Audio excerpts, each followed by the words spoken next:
சமையல் எண்ணெய் மற்றும் உணவுப் பொருள் ஏற்றுமதியில் 20 ஆண்டு கால அனுபவம் பெற்ற ஸ்டார் எக்ஸ்போர்ட் ஹவுஸ் கயல் ஆக்ரோ ஃபுட்ஸ். சார் வணக்கம் சார், எப்படி இருக்கீங்க? வணக்கம் வெங்கடேஷ், நல்லா இருக்கேன். வரக்கூடிய வாரத்துல மார்க்கெட் நல்லா இருக்கணும்னு நினைக்கிறேன். பார்க்கலாம். இங்க எண்ணம் நிறைவேறட்டும் சார். இன்னைக்கு வந்து நம்ம நேயர்கள் நிறைய கேள்விகள் நமக்கு அனுப்பியிருக்காங்க சார். அதை ஒன்னொன்னா பாத்துடலாம் சார்.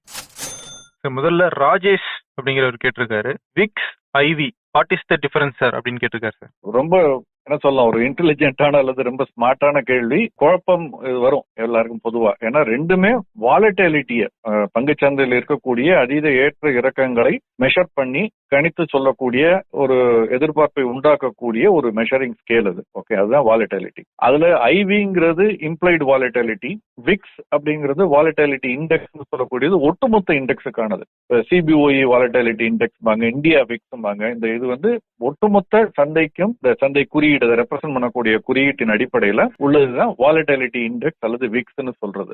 அதே சமயத்துல இம்ப்ளைடு வாலட்டிலிட்டி அப்படிங்கிறது வந்து ஒரு தனிப்பட்ட பங்கு. அந்த ஒரு பங்கினுடைய விலை ஏற்ற இறக்கம், அதை வச்சு அதனுடைய டெரிவேட்டிவ் சந்தையில, அதனுடைய கேஷ் மார்க்கெட்ல, இப்படி ஆப்ஷன் பர்டிகுலரா அதனுடைய ஆப்ஷன் கான்ட்ராக்ட் இதெல்லாம் வச்சு இதை மெஷர் பண்ணி அதனுடைய வாலட்டிலிட்டியை கணித்து சொல்வது, எப்படி இருக்குன்னு சொல்றது, வரக்கூடிய நாட்கள் எப்படி இருக்கும்னு நமக்கு ஒரு கணிப்பதற்கு உதவுவது அந்த இம்ப்ளைடு வாலட்டிலிட்டி. சுருக்கமா சொல்லணும்னா ஒட்டுமொத்த சந்தைக்கானது விக்ஸ், ஒரு தனிப்பட்ட பங்குக்கானது இம்ப்ளைடு வாலட்டிலிட்டி அல்லது ஐவி என்று சொல்லக்கூடியது.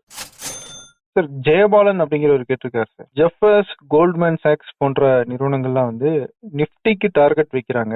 ஆனா அந்த டார்கெட் அச்சீவ் ஆகல அப்படின்னும் போது அதுக்கான சரியான ஒரு ரிப்ளை வரமாட்டேங்குது. They wanted to make money out of it, so will SEBI will take any actions from this if it continues to happen அப்படின்னு கேட்டிருக்காரு சார் அவரு. இது இந்த மாதிரியான கேள்வி எனக்கு ரொம்ப நாட்களாக வேற விஷயத்துல உண்டு. அதாவது காலாண்டு முடிவுகள் ஒரு நிறுவனத்திற்கு வெளியாகிறது, சிறப்பான முடிவா இருக்கும், பங்கினுடைய விலை இறங்கும். கேட்டா நாங்க எதிர்பார்த்த மாதிரி இல்ல அப்படின்னு சொல்லிட்டு ஆங்கில ஊடகங்கள்ல, பிசினஸ் ஊடகங்கள்ல பாத்தீங்கன்னா, தொலைக்காட்சி ஊடகங்கள்ல நாங்க எக்ஸ்பெக்ட் பண்ண அளவுக்கு இல்ல, நாங்க கணித்த அளவுக்கு இல்ல, அதனால வந்து நாங்க வந்து நல்ல டிசப்பாயின்மெண்டா இருக்குன்னு இறங்குவாங்க. அவர்களா ஏதாவது ஒண்ணு கணித்துக் கொள்ள வேண்டியது, அதற்கு பிறகு முடிவு வந்த பிறகு அது அளவுக்கு இல்லைன்னு சொல்றது, இதெல்லாம் எவ்வளவு அந்த கணிப்பையும் போடுறாங்க. எவ்வளவு முதல்ல நீ காலையிலே போடுறாங்க, என்ன எக்ஸ்பெக்ட் பண்றேன்னு. என்ன பொறுத்த வரைக்கும் அந்த கணிப்பே போடக்கூடாதுன்னு நான் நினைக்கிறேன். அதே மாதிரி அதோடு ஒப்பிட்டு போடுறதும் தப்பு. பணவீக்கம் நேற்று புள்ளிவரம் வெளிவந்தது, இதற்கு முந்தைய மாதத்தோடு ஒப்பிட்டு போட்டா பரவாயில்ல, இந்த சென்ற ஆண்டு இதே மாதத்தோடு ஒப்பிட்டு போட்டாலும் பரவாயில்ல. இவர்களா ஒரு கணிப்பு நடத்தி அந்த கணிப்புக்கு நேர்மாறா இருக்கு அப்படின்னு சொல்றாங்க. இந்த மாதிரி சொல்றது சரியா இருக்காதுன்னு என்னுடைய தனிப்பட்ட கருத்து. ஏன்னா இது வந்து ஒரு மிஸ்லீடிங்கா இருக்கு. மிகப்பெரிய பெயர்கள் இதை சொல்லும் பொழுது ஒரு நம்பிக்கை உருவாவது இயற்கை. ஆனால் இந்த மிகப்பெரிய பெயர்கள் எல்லாம் இந்த இரண்டு ஒரு நிறுவனங்களை பத்தி நான் ஒன்னும் தனிப்பட்ட முறையில கமெண்ட் அடிக்க விரும்பல. கடந்த கால செயல்பாடுகளை நீங்க பாத்தீங்கன்னா பல விஷயங்களை நம்ம புரிஞ்சுக்க முடியும். 2007-8 ஆண்டு பங்குச்சந்தை மிகப்பெரிய வீழ்ச்சியை சந்தித்தது அந்த அமெரிக்காவில் ரியல் எஸ்டேட், அது சார்ந்த வீடு, ஹவுசிங் செக்டர்னால. அந்த காலகட்டத்தில் வந்து ரேட்டிங் ஏஜென்சிஸ் எல்லாம் அந்த கடன் கொடுத்த நிறுவனங்கள், கடன் பத்திரங்கள் வெளியிட்ட நிறுவனங்கள், டெபாசிட் இது பண்ண நிறுவனங்களுக்கு எல்லாம் என்ன ரேட்டிங் கொடுத்திருந்தாங்க, அதே ரேட்டிங்க ஒரே ஒரு வாரம் ஒரு மாசத்துல எவ்வளவு மாத்தினாங்கிறதெல்லாம் பார்த்திருக்கோம். நம்ம ஒரு ட்ரிபிள் ஏ இருக்குது, டபுள் ஏ ஆகலாம், டபுள் ஏ இருக்குது, சிங்கிள் ஏ ஆகலாம், ட்ரிபிள் ஏ எப்படி -B போகும், இந்த மாதிரி நடந்ததெல்லாம் பார்த்திருக்கோம். உடனடியாக நடந்ததெல்லாம்.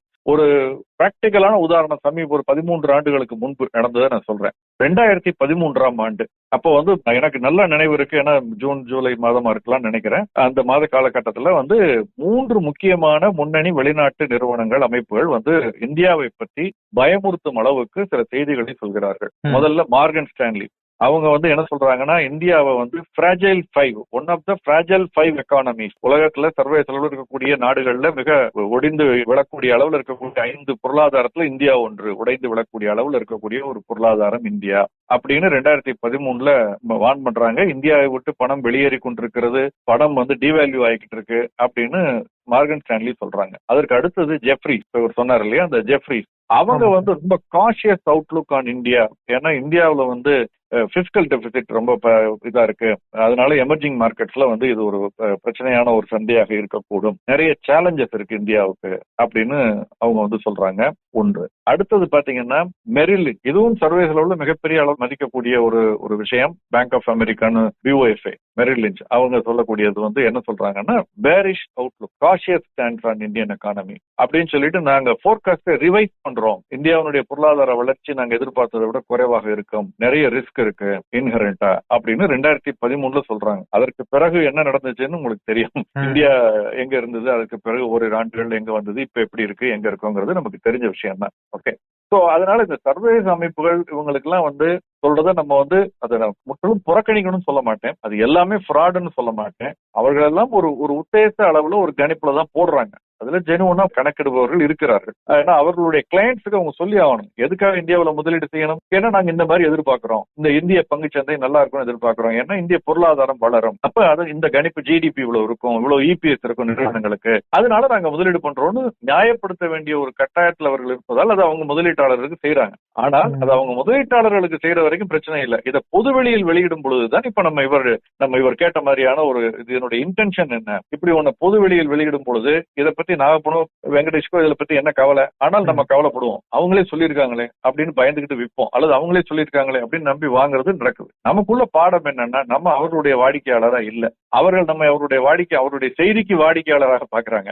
அந்த செய்திக்கு நம்ம வாடிக்கையாளராக கூடாது. கடந்த கால செயல்பாடுகள் எப்படி இருக்குன்னு இப்ப நான் சொன்ன இந்த மாதிரி பல உதாரணங்கள் என்னால கொடுக்க முடியும். இன்ஃபேக்ட் நாங்க பிரைவேட்டா இருக்கக்கூடிய நண்பர்களுக்குள்ள இருக்கக்கூடிய பல ஆண்டுகள் நண்பர்களாக இந்த பங்குச்சந்தையில் இருக்கக்கூடிய நண்பர்களுக்குள்ள இருக்கிறதுல போடுவோம். இந்த மாதிரி 3 வந்துருச்சுன்னா 3 பேர் காஷன் பண்ணிருக்காங்கப்பா, அப்ப நல்லா தைரியமா வாங்கலாம் போல இருக்கு மார்க்கெட்ல அப்படின்னு. அல்லது 3 பேர் ரொம்ப பிரமாதமா இருக்குன்னு சொன்னா, ஐயோ ரொம்ப நல்லா போய்கிட்டு இருக்கு, ஏன் இப்படி சொல்றாங்க, வித்துறலாமா அப்படின்னு வேடிக்கையாக ஒரு நகைச்சுவையாக சொல்லக்கூடிய ஒரு விஷயம். அந்த அளவுக்கு தான் இவர்களுடைய பொதுவெளியில் வரக்கூடிய கணிப்புகள் பல முறை இருந்திருக்கதை நான் பார்த்திருக்கேன். ஆனால் அது மீது செபி நடவடிக்கை எடுக்க முடியும்னு சொல்லலாம், முடியாதுன்னு சொல்லலாம். ஏன்னா சட்டப்படி கொஞ்சம் கடினமானது. பட் வார்னிங் இஷ்யூ பண்ணலாம், அல்லது காஷன் பண்ணலாம், திரும்ப இந்த மாதிரி பண்ணாதீங்கன்னு. அல்லது ஒரு விஷயம் செபி பண்ண முடியும், கலந்த பல ஆண்டுகளில் நாங்க அவங்களுக்கு கொடுத்த இலக்கு என்ன, அந்த இலக்குல எவ்வளவு பெர்ஃபார்மன்ஸ் இருந்திருக்கு. இப்ப சொல்றாங்கல்ல, நீங்க எந்த பிஎம்எஸ் போர்ட்போலியோ மேனேஜர் இதுக்குள்ள நீங்க லாகின் பண்ணீங்கன்னா வெப்சைட்டுக்குள்ள, அல்லது சில இந்த நிதி நிர்வாகம் பண்ணக்கூடிய போனீங்கன்னா கம்ப்ளைண்ட் எவ்வளவு ரிசால்வ் ஆயிருக்கு, என்ன பிரச்சனை அப்படிங்கறத போட சொல்றாங்க. முதல்ல எடுத்தோன்னு அதுதான் வருது. இந்த ஸ்டாக் ரிசர்ச் அட்வைஸ் பண்றவங்க இதுல என்ன பாத்தீங்கன்னா அந்த மாதிரி இவங்க போட சொல்லலாம். கடந்த காலங்கள்ல எவ்வளவு கணித்தார்கள், கணித்ததுல எவ்வளவு பலனளித்தது, எவ்வளவு இல்ல அப்படிங்கறத போட சொல்லலாம். ஆனால்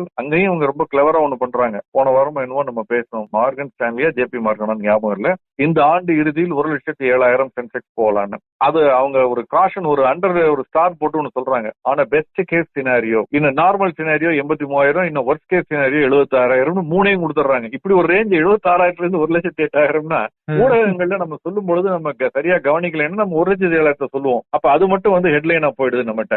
ரொம்ப கவனமா நம்மளும் இருக்கணும், வாசகர்களும் கவனமா இருக்கணும். அப்படிங்கிறதுக்கு இது இந்த கேள்வி ரொம்ப முக்கியமான ஒரு கேள்வி. சாதாரணமான கேள்வியாக மேம்போக்க பலருக்கு தோணலாம். இது என்ன அவங்க சொல்றாங்க, நம்ம இக்னோர் பண்ணிட்டு போகலான்னு. அப்படி இல்லை. இதுக்கு பின்னணி ஏதாவது இருக்கா இல்லையாங்கிறது நம்ம கண்டுபிடிக்கிறது கஷ்டம். பட் ஆனால் அரசு இந்த மாதிரியான ஒரு நடவடிக்கை எடுக்கலாம். செபி கடந்த காலங்களில் அவங்க ப்ரெடிக்ட் பண்ணது எவ்வளவு, அந்த ப்ரெடிக்ட் பண்ணபடி எவ்வளவு நடந்திருக்கு நடக்கலைங்கிற தகவலை அவர்களே வெளியிடணும்னு கூட சொல்லலாம். ஒருவேளை அது அவர்களை கொஞ்சம் கட்டுப்படுத்தும் நான் நினைக்கிறேன். நீ சொன்ன மாதிரி பயங்கரமான கேள்விகளா வந்துகிட்டு இருக்கு சார்.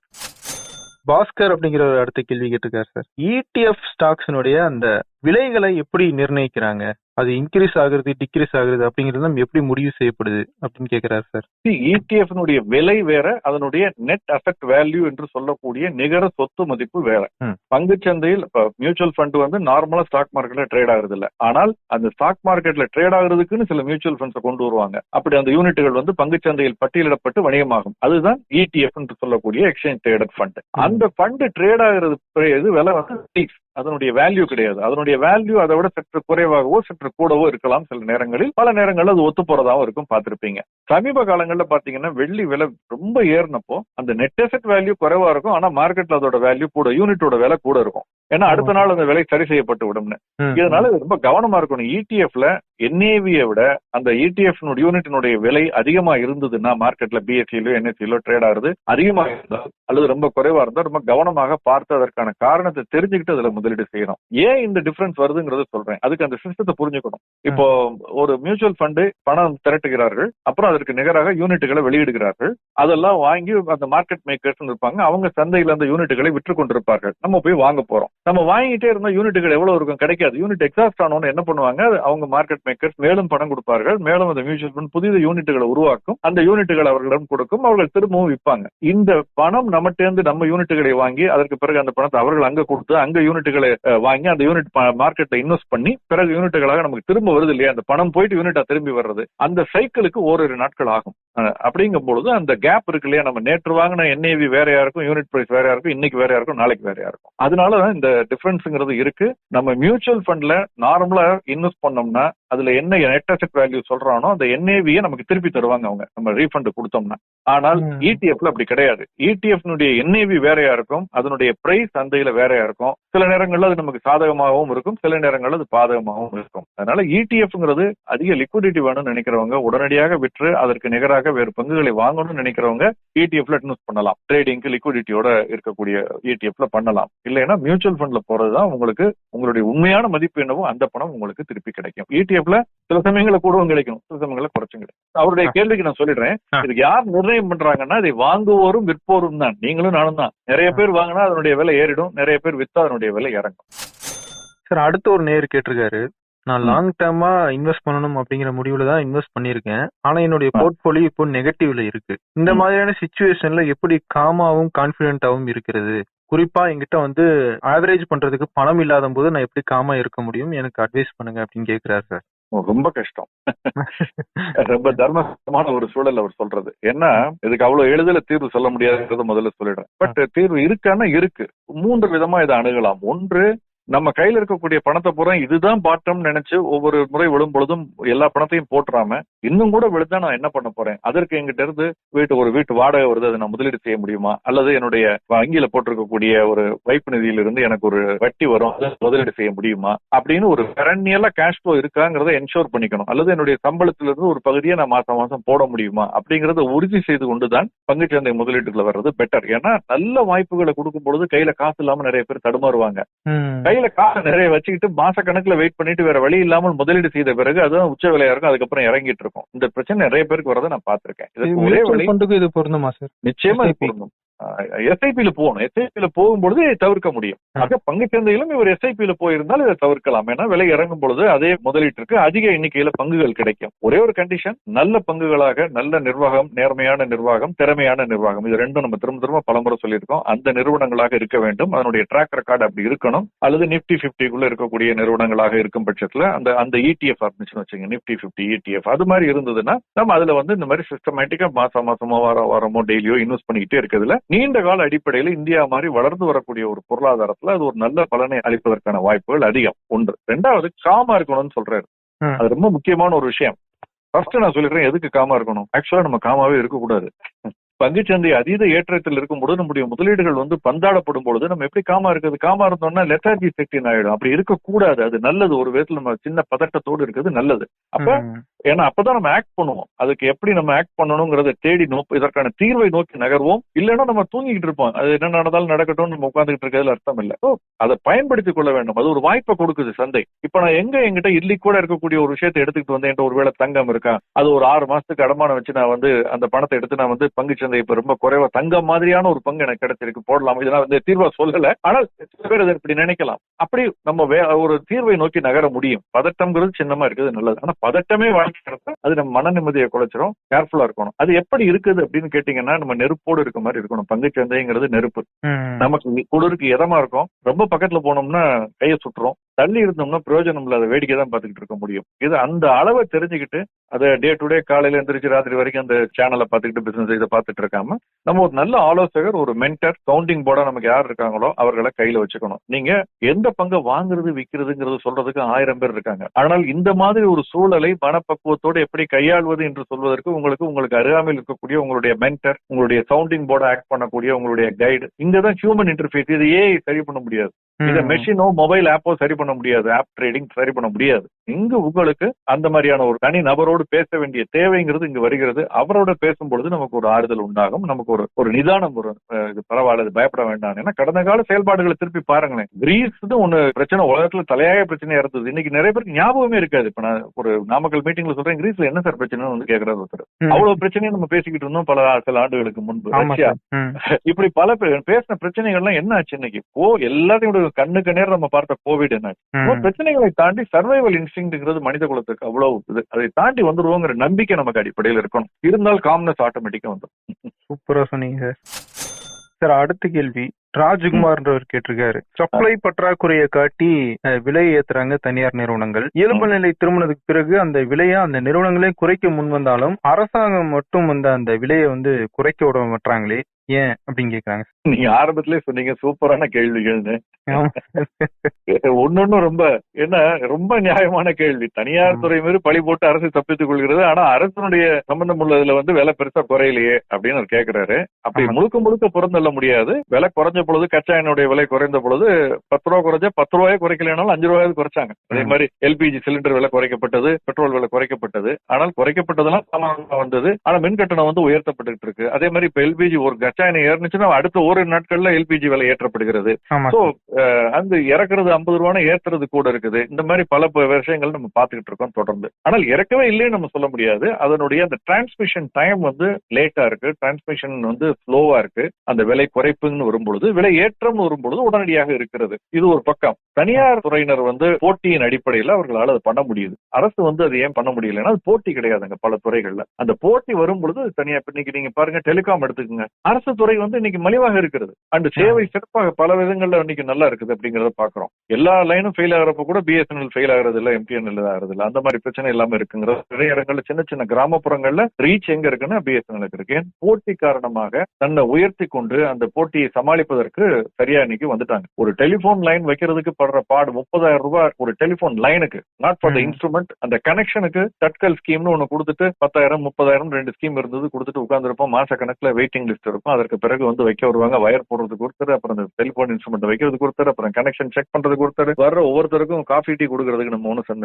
வருத்தப்படல. பட் ஆனால் அப்படி எல்லாம் ஒரு காலம் இருந்ததுல இருந்து இன்னைக்கு மாறினதுக்கு காரணம் போட்டி. அந்த மாதிரி பல துறைகள் மாறும் பொழுது வரும். அடுத்த சுழற்சி என்ன வருங்கிறதையும் சொல்லிடுறேன். எல்லாமே தனியார் மயமான பிறகு தனியார் நிறுவனங்கள் அவர்களுக்குள் ஒருத்தருக்கு போட்டி போட்டுட்டு ரூல் ஆஃப் 3ன்னு சொல்லுவோம், அது அப்ளை ஆகும். சின்ன சின்ன ஆட்களை எல்லாம் அடித்து விரட்டி விட்டு பெரிய ஆட்கள் 3 பேர் அதை பிடித்துக் கொள்வார்கள். அப்புறம் அவர்கள் கையில் நம்ம சிக்கிக் கொள்வோம். திரும்ப விலை ஏற ஆரம்பிக்கும். திரும்ப அவங்க நம்மள அரசு துறை மாதிரி மாறிடும். நம்மள கால் வெயிட்டிங் லிஸ்ட்ல போட்டுட்டு நீங்க கம்ப்ளைண்ட் பண்ண போன் பண்ணீங்கன்னா மியூசிக் கேட்டுக்கிட்டே இருக்கலாம் 1/2 மணி நேரத்துக்கு. ஒரு கிரெடிட் கார்டா இருக்கட்டும், அல்லது நீங்க இன்னைக்கு டாப் 3ன்னு சொல்றேன், இன்னைக்கு டெலிகாம் எடுத்துக்கோங்க, மொபைல்ல 3 பேர். விலை குறைஞ்சிக்கிட்டே வந்தது. இப்ப ஏன் ஏற ஆரம்பிச்சிருக்கு? போட்டி குறைந்தவுடன் ஏற ஆரம்பிச்சிருக்கு. கரெக்டா? இதுவும் நிகழும். இது ஒரு சுழற்சி. அந்த சுழற்சியில தான் நடந்துகிட்டு இருக்கு. அதனால நம்ம எல்லாமே அரசு தான் இது, தனியார் ரொம்ப வசதின்னு சொல்ல முடியாது. பல விஷயங்கள்ல இருந்திருக்கு. இது ஒரு சந்தை பொருளாதாரம். அதனுடைய ஒரு நல்லது கெட்டது ரெண்டும் இப்படி இருக்குன்னு தான் நம்ம எடுத்துக்கணும். சிவகுமார் அப்படிங்கிறவர் கேட்டிருக்காரு, please guides regarding thematic fund of digital, whether we can average it or wait for exit. இதை பத்தி நம்ம ஒரு 10 நாளுக்கு மேல பேசணும்னு நினைக்கிறேன். அதாவது டிஜிட்டல், அதாவது இன்ஃபர்மேஷன் டெக்னாலஜி, டிஜிட்டல், இந்த துறை சார்ந்த மியூச்சுவல் ஃபண்ட்ல நம்ம தொடர்ந்து முதலீடு செய்யலாமா போடலாமா அப்படிங்கறது அவருடைய கேள்வியா இருக்கு. இதில் நல்லதும் இருக்கு, கெட்டதும் இருக்கு. ஒரு எஸ்ஐபி முறையில தொடர்ந்து இந்த மாதிரி செக்டோரல் ஃபண்ட்ல போடுறதுல செக்டோரல் ஃபண்டே high risk, thematic fund high risk, highest risk. Equity fund ரிஸ்க்னா அதுல sectoral fund and thematic fund highest risk. Okay, பர்டிகுலரா செக்டோரல் ஃபண்ட் ஹையஸ்ட் ரிஸ்க். அந்த ஹையஸ்ட் ரிஸ்கா இருக்கும் பொழுது அதை ரிஸ்க கொஞ்சம் மிட்டிகேட் பண்ணணும்னா ஒரு எஸ்ஐபி மெத்தட்ல போறது பெட்டர். அதுதான் பெட்டர். ஆனால் எஸ்ஐபி மெத்தட்ல நம்ம போட்டுட்டு வரும்பொழுது இந்த செக்டோரல் ஃபண்ட்ஸ்ல ஒரு பிரச்சனை இருக்கு. செக்டர் லம்சம் போட்டாலும் சரி, என்னன்னா அதுல ஒரு 25 பங்கு 20 பங்குகள் முதலீடு செய்யறாங்கன்னா அதுல 10 அல்லது 5 பங்கு நல்ல பங்காவும் இருக்கும், 10-5 பங்குகள் மோசமான பங்கும் இருக்கும். அவர்களை பொறுத்த வரைக்கும் அது நல்ல பங்குன்னு போடுறாங்க. பட் அதனுடைய பலாபலன் எப்படி இருக்குன்னு நம்ம சொல்ல முடியாது. இப்ப நம்ம தீமேட்டிக் ஃபண்ட்ல போறதுக்கு முன்ன ஏன் போறோம், அல்லது அந்த செக்டோரல் ஃபண்ட் ஏன் போறோம்? அந்த செக்டார் நல்லா இருக்கும்னு நினைச்சு போறோம். அந்த செக்டாரை பத்தி நமக்கு ஓரளவு தெரிஞ்சதுன்னா தான் இறங்கணும். அந்த செக்டாரை பத்தி ஓரளவு நமக்கு தெரியும்னா நேரடியாக அந்த துறை சார்ந்த ஒரு தனிப்பட்ட பங்குல போட்டோம்னா அதனுடைய பலன் வேறு விதமாக இருக்கும். ஒன்னு ரொம்ப பிரமாதமா இருக்கும், இல்லைன்னா ரொம்ப மோசமா இருக்கும். ஓகே, இங்க ஆவரேஜா இருக்கும், ரிட்டர்னும் ஆவரேஜா இருக்கும், நெகட்டிவும் ஆவரேஜா இருக்கும். நமக்கு எது வேணும்ங்கிறத புரிந்து கொண்டு நம்முடைய ரிஸ்க் அப்பிடைட் என்ன, என்னால அந்த ரிஸ்க் எடுக்க முடியுமா முடியாதா, என்னுடைய கோல் என்ன, இலக்கு என்ன அப்படிங்கறத தெரிஞ்சுக்கிட்டு போறதுதான் பெட்டர். சும்மா வேலை இறங்குனதுனால நான் எல்லாத்தையும் ஆவரேஜ் பண்றேன்னு பண்றதுங்கிறது சரியா இருக்காது. ஒரு 1500 ரூபாய் இந்த டெக்னாலஜி துறையில இருந்த பங்கு, டிஎஸ்கியூ சாஃப்ட்வேர் 2000 ரூபாய்க்கு இருந்த பங்கு, சில்வர் லைன் 1000 ரூபாய்க்கு மேல இருந்த பங்கு, எஸ்எஸ்ஐ, இதெல்லாம் ஒரு பங்கு சாஃப்ட்வேர், எல்லா பங்கும் பாத்தீங்கன்னா 500 ஆகி 400 ஆகி 300 200 100 50 10 காணாம போயிட்டு. நம்ம நினைக்கலாம் 1000 ரூபாய்க்கு இருக்க பங்கு 500 ரூபாய்க்கு வரலாம், எப்படி 5 ரூபாய்க்கு வரும் வந்தது.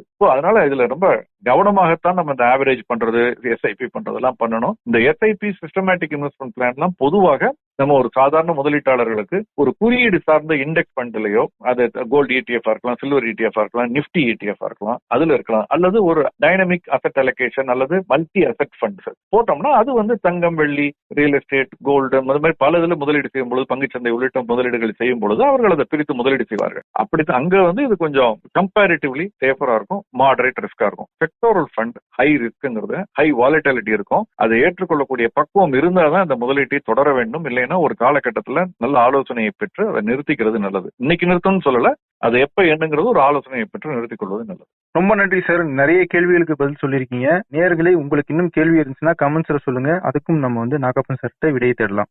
நன்றி வெங்கடேஷ். ஒரு புத்தகம் பத்தி நான் சொல்லியிருந்தேன் போன வாரத்துக்கு முந்தைய வாரம். போன வாரம் நம்ம சொல்லல. அதை கட்டாயம் வந்து அடுத்த வாரம் நம்ம நிச்சயம் சொல்லுவோம். ஓகே சார், அவளோட எதிர்பார்க்கணும் சார். நன்றி. 20 ஆண்டுகளாக உலக நாடுகளுக்கு உயர்தர சமையல் எண்ணெய் மற்றும் உணவுப் பொருட்கள் ஏற்றுமதியில் இந்திய அரசின் ஸ்டார் எக்ஸ்போர்ட் ஹவுஸ் அங்கீகாரம் பெற்ற கயல் ஆக்ரோ ஃபுட்ஸ்.